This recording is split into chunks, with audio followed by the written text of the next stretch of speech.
Hey guys, welcome back to another very calm, very mildly concerning journey into the past. So go ahead, dim the lights, grab your blanket, and get cozy, because tonight we're floating down a surprisingly fragrant rabbit hole. Or maybe not fragrant, maybe a little more like wet barnyard meets old soup. Yes, tonight's question is one of history's most unfairly judged. How did medieval people really smell? Because if you grew up watching Hollywood movies, you probably picture the Middle Ages as one long, unwashed nightmare. Peasants wallowing in filth, knights wearing the same tunic until it developed a personality, and kings taking royal baths once per reign, whether they needed it or not. But the truth is a lot stranger, softer, and more nuanced. Not everyone smelled like rot. Some actually smelled better than you'd think. And others, well, let's just say their stench could probably be heard. So let's settle in. Breathe in, hopefully not through your imagination, and drift back to a time before deodorant, before showers, and before the tragic invention of eau de horse stable. Let's start with a little reality check. The medieval world spanned roughly 1,000 years, from the 5th to the 15th century. That's a very long time to assume everyone smelled the same. Europe changed, cities grew, trade expanded, and with it came new fabrics, soaps, and scents. So when people online say, everyone in the Middle Ages stank, that's a bit like saying everyone in the 1900s used telegrams. Technically true at some point, but not quite the full story. In fact, for a surprisingly long stretch of medieval history, people were actually quite into being clean. Not in a 20-minute hot shower with a loofah way, but in a practical, daily kind of way. Public bathhouses were a thing, and they were everywhere. Picture a medieval European town. You'd find a church, a market, an inn, and, yes, a bathhouse. These weren't sketchy little holes in the ground, though, to be fair, some absolutely were, but rather communal spaces with tubs of heated water, sometimes even with music, food, and candles. By the 12th and 13th centuries, going to the baths wasn't just about hygiene, it was a social event. People met friends, relaxed, gossiped, even had meals there. In some towns, bathhouses were so popular that there were complaints about overcrowding and moral corruption. Because, of course, humans being humans, when you put a bunch of naked people in warm water together, someone is going to make it weird. Still, bathing was normal. Archaeological records show that bathhouses were built near rivers for easy water access, and that towns invested serious money into maintaining them. Monasteries had their own baths. Even peasants washed regularly, not with perfumed oils or imported soaps, but with plain old water, ash, and sometimes animal fat. So, if you were living in, say, 13th century Paris, you weren't walking around coated in filth. You probably had a wash basin at home, and you cleaned your hands and face daily. Full body bathing might have been weekly or monthly, depending on the season, but it happened. Now, the smell part gets trickier, because while medieval people bathed, they also lived surrounded by some truly horrifying background odors. We're talking about a world without plumbing, without trash collection, without really any understanding that rotting things shouldn't be near food. Cities were dense, narrow, and loud, with chamber pots dumped straight into the street, and livestock wandering freely through town. You might smell your neighbor's laundry, the fish market, a bakery, a tanner's pit, and the nearby... And speaking of scent, perfume had already made its entrance. Imported from the Islamic world, and later popularized in Italy and France, perfumes and aromatic oils were the medieval version of body spray. Cinnamon, rosewater, clove, musk, these were luxury items, but even the middle class might use herbs or flowers to mask odors. People wore sachets of dried lavender or rosemary around their necks. They rubbed mint or sage on their skin. Nobles had perfumed gloves, handkerchiefs, and even furniture that smelled like myrrh. So, yes, medieval people smelled of something. It just depended on your budget. Let's float over to the church, because naturally, religion had opinions about bathing. Early medieval Christianity wasn't totally against cleanliness. Monks had baths, and many monasteries had designated bathing bays. But as the centuries rolled on, the church started side-eyeing public bathhouses. They worried, and not entirely without reason, that bathhouses were becoming dens of sin. Too much skin, too much gossip, and too little praying. By the 14th century, moral preachers were calling for bathhouses to be shut down or separated by gender. And when the Black Death hit in the mid-1300s, things got even more complicated because people started to believe that bathing made you sick.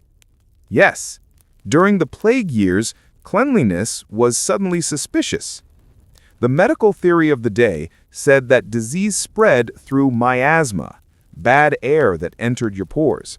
So the logic went, if you opened up your pores by bathing, you were basically inviting the plague in for dinner. And so people stopped bathing. Not because they didn't like it, but because they genuinely thought it would kill them. Instead, they turned to what historians lovingly call dry hygiene. That meant changing linen frequently, brushing off dirt, and covering smells with perfumes, powders, or herbs. So, your average noblewoman in the late 14th century might not take a bath for months, but she'd change her undergarments often, rub her skin with scented broth, and carry a pomander, a little metal ball filled with cloves or ambergris, to sniff whenever the streets smelled too real. Of course, the plague didn't help city hygiene. When half your town dies in a week, sanitation isn't exactly a top priority. Bathhouses closed, sewers overflowed, and people retreated indoors. That's when the smell, both literal and symbolic, of the dirty Middle Ages began to settle into popular imagination. But it's unfair to project that one grim century onto the whole. Hey again. Still awake? Or maybe half asleep? Perfect. Let's keep drifting through our gentle cloud of medieval aromas. Last time, we settled the myth that everyone before 1500 smelled like compost soup. Tonight, let's float into castles, courts, and royal bedrooms. Because, honestly, if anyone was going to smell confusing, it was the nobility. They had money, servants, and access to imported perfumes. But they also had layers of velvet, wool, fur, and a deep-seated distrust of open windows. So, yeah, it's complicated. Let's start with a simple question. What did a medieval castle smell like? If you've ever visited one, the kind still standing today, you probably remember the damp chill, the stone walls, maybe a faint whiff of dust. But in its heyday, a castle would have been intense. Picture this, a large, echoing fortress with hundreds of people living inside. Guards, cooks, servants, horses, dogs, chickens, the occasional political prisoner, all sharing the same air. The kitchens burned constantly. Smoke curled up into every room, flavoring the curtains and your lungs. Rushes, those plant stems spread across floors instead of carpets, soaked up everything. Wine, grease, candle wax, food scraps, and other less charming fluids. They were supposed to be changed regularly. They usually weren't. Add in a few fireplaces, some unwashed woolen tapestries, and the faint tang of tallow candles, that's animal fat for the record, and you've got yourself a royal sensory experience. Even the nicest castle smelled like a blend of smoke, sweat, and wet dog, which coincidentally also describes half the men who lived there. Now, this wasn't total chaos. Castles had designated latrines, called garderobes. The name sounds fancy. It was not.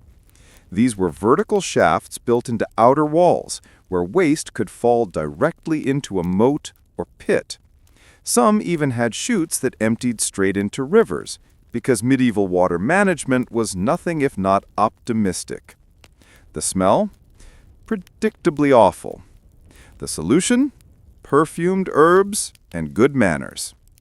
People hung lavender, rosemary, or mint near the garderobes. Some even burned aromatic woods or sprinkled petals over the rushes. And in royal chambers, servants would replace herbs daily, a medieval version of air freshener, minus the aerosol. Still, no one was fooling anyone. Even chroniclers from the time joked about how bad castles could smell, especially in summer. Let's talk about personal odor, though, because royal hygiene routines could be surprisingly elaborate when they remembered to do them. Royal hygiene routines could be surprisingly elaborate when they remembered to do them. Kings and queens often had bath attendants, perfumers, and even physicians in charge of sweetening the royal person. They used sponges soaked in rose water or vinegar to wipe down skin, especially on hot days. Queen Isabel of Bavaria reportedly loved scented gloves soaked in ambergris and orange blossom, so much that her entire wardrobe smelled like a garden with a hangover. The men weren't far behind. Charles VI of France bathed weekly, which in medieval noble terms made him a clean freak. He also wore perfumed oils on his hair and beard, because apparently being nicknamed Charles the Mad wasn't enough. He wanted to smell memorable, too. One of the strangest hygiene rituals came from the Tudor era, a bit later, but still carrying medieval habits. Instead of frequent bathing, many nobles preferred what they called a dry bath. That meant changing underclothes and wiping the body with linen soaked in alcohol, vinegar, or herbs. It sounds hygienic until you remember they wore up to 6 layers of clothing in summer. Henry VIII, for instance, had a full-time groom of the stool. Yes, that's exactly what it sounds like, a man whose job was to assist the king on the toilet and ensure His Majesty's royal cleanliness. Apparently, it was considered an honorable position since it meant private access to the king. A power move if you ignored the smell. Speaking of Henry, he was oddly obsessed with scents. He had his bed stuffed with lavender and roses, his chambers were fumigated with herbs before every visit. And yet, later in life, with his ulcers and infections, he reportedly emitted an odor that could offend the nose of any who came near. It's hard to imagine anyone telling him that, though. Your Majesty, you smell like despair and ointment, wasn't a career-advancing statement. Now, the interesting thing about medieval body odor is how differently people thought about it. Smell wasn't just about hygiene, it was about health. People believed your body exhaled waste through vapors, and sweating was a good sign that your humors were balanced. So if you sweated a lot, that meant your body was working properly. Deodorant? Not necessary. In fact, stopping natural odor was seen as potentially dangerous. It might trap bad vapors inside you. So while nobles liked perfumes and herbs, they used them to decorate their scent, not erase it. Basically, they were walking potpourri. If we drift over to peasants, their situation was simpler, but not always worse. They worked outdoors, so they had fresh air. They washed in rivers or streams when possible. Their clothes were rough, but changed more often, since they didn't have 10 layers of silk trapping sweat. One of my favorite small details from medieval etiquette manuals, they actually instructed people not to blow their nose into the tablecloth, or worse, into their hands, which tells us that people had to be told not to do that. So progress was slow. Still, these same manuals also encouraged hand washing before and after meals using scented water or rose water basins. Even peasants would wash hands before eating, one of the few hygiene habits that was universally practiced. So, while the medieval world wasn't spotless, it wasn't hopeless either. Now, you might be wondering, was there ever someone famous for their smell? Yes, several, in fact. Louis XIV, the Sun King of France, later in history, reportedly hated bathing and instead doused himself in gallons of perfume. He also had chronic digestive issues and hundreds of servants managing his chamber pot situation. Visitors described the Palace of Versailles as a garden of roses that had died last week. But back in the medieval period, a few monarchs had similar reputations. Edward II of England was mocked by enemies for smelling of common labor. Philip the Fair of France was praised for sweet odor, a sign of divine grace. Even smell had PR value. It's amazing how much you can learn about medieval values from how they talked about scent. So where does that leave us? Did medieval people smell bad? Not exactly. They smelled like the world they lived in. Smoky, earthy, human, and sometimes, yes, ripe. They cared about cleanliness, just in different ways. Clean linen meant purity. Perfume meant status. And bathing, well, that depended on whether you feared God, disease, or just cold water. Hey there, still here? Perfect. Let's keep floating through our softly aromatic time machine. So far, we've waded through bathhouses, castles, and questionable royal hygiene habits. Now, we drift into something even more curious, the world of medieval medicine and smell. Because in the Middle Ages, scent wasn't just about hygiene or fashion. It was about your soul, your health, and sometimes even your destiny. Yes, in a world without germ theory or modern deodorant, smell was seen as one of the great diagnostic tools of the universe. If you smelled bad, your soul might too. Let's start with how doctors, or to be honest, barber surgeons and well-meaning guessers, used smell to understand the human body. Medieval medicine was based on the theory of the four humors: blood, phlegm, yellow bile, and black bile. If they were balanced, you were healthy. If they weren't, you got creative illnesses like excess melancholy or too much hot air in the head. And smell played a starring role in this drama. A physician might literally lean over a patient, sniff the air, and declare, "Oh yes, the scent of corrupted bile. Clearly the spleen is misbehaving." Urine was especially prized for this. Doctors examined its color, texture, and yes, its odor. There were whole medical charts describing the smell of healthy versus diseased pee.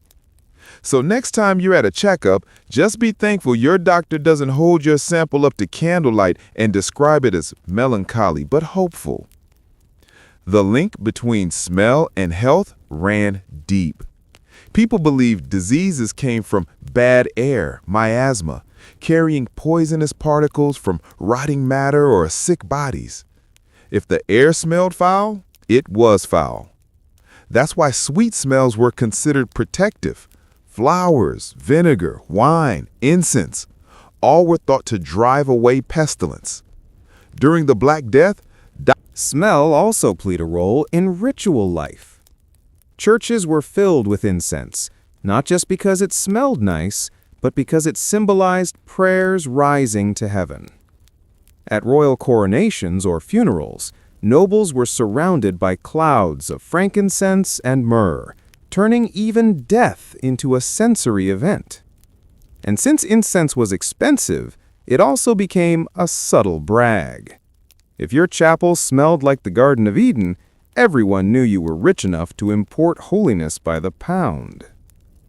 On a more personal note, people genuinely believed that keeping pleasant smells around would improve your health and mood. So you'd hang herbs by windows, scatter petals in rooms, and perfume your gloves or bed sheets. Even ordinary folks did this, partly for comfort, partly for survival. After all, you can't change the fact that your neighbor's pigs are 3 feet from your door, But you can toss a handful of mint into the air and pretend you live in paradise. Now, let's float to one of my favorite little historical quirks, the medieval obsession with smelling youth. Yes, that was a thing. People believed that young bodies, especially children, had naturally sweet scents, signs of purity and vitality. Old age, meanwhile, was associated with decay, dryness, and bad smells. That's why perfumes were often marketed, in very medieval Latin, as restoring the odor of youth. Some formulas even promised to sweeten the aged body and chase away corruption. In other words, medieval anti-aging products smelled like clove and wishful thinking. But smell wasn't just about masking, it was about defense. Certain stenches were thought to fight off worse ones. During plagues, people carried posies, small bundles of flowers or herbs, to sniff when walking through bad air. Hence the nursery rhyme, "Ring around the rosy, a pocket full of posies." Welcome back, drifters. Let's keep floating gently down this oddly fragrant timeline, past the smoky castles and into the faintly perfumed air of the early Renaissance. Because tonight, we're watching something strange happen.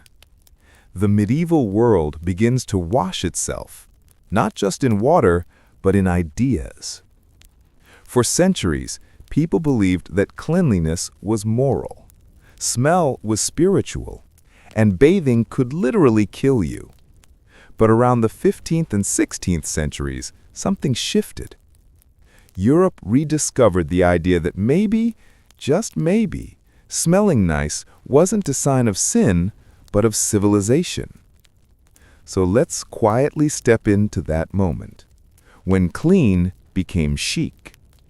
It started, as these things often do, with trade. The Crusades and new sea routes brought back spices, oils, and strange substances from the East. Musk, ambergris, sandalwood, jasmine, civet, and rose. Perfume was no longer just for saints and royalty. It became an art, a status symbol, a whisper of luxury in a world that had spent centuries trying not to open its pores. Cities like Venice and Florence turned scent into business. Italian perfumers began mixing imported oils with alcohol, creating lighter, more stable fragrances, the ancestors of modern perfume. And once the Italian nobles started wearing it, everyone else wanted in. By the late 1400s, smelling nice wasn't suspicious anymore. It was fashionable. Let's picture a Renaissance noblewoman. She's dressed in layers of silk, her hair threaded with pearls, her gloves soaked in violet oil. Her servants have sprinkled her bed with dried rose petals, her chamber with burning myrrh. She carries a pomander, a small metal orb filled with clove and amber, and she occasionally opens it to refresh the air, or maybe her nerves. The goal wasn't to erase human smell. That idea came later, but to decorate it. Perfume didn't replace your scent, it harmonized with it. And with that, the great European perfume boom began. Perfumers became celebrities. Every noble had a signature scent. Even soldiers carried scented sachets in their armor to mask the smell of battle, or, more realistically, to cover up the smell after battle. Perfume had gone from sacred to scientific, from saintly to stylish. And by the 17th century, Versailles had turned smell into architecture. Let's pause in the palace of Louis XIV, the Sun King. It was, by all accounts, a breathtaking and terrifying place. A golden maze of mirrors, velvet, and sweat. There were no bathrooms, none. Visitors relieved themselves in hallways, stairwells, or behind curtains. Yet the entire court drowned itself in perfume. Louis himself reportedly bathed in orange blossom water and ordered his clothes scented daily.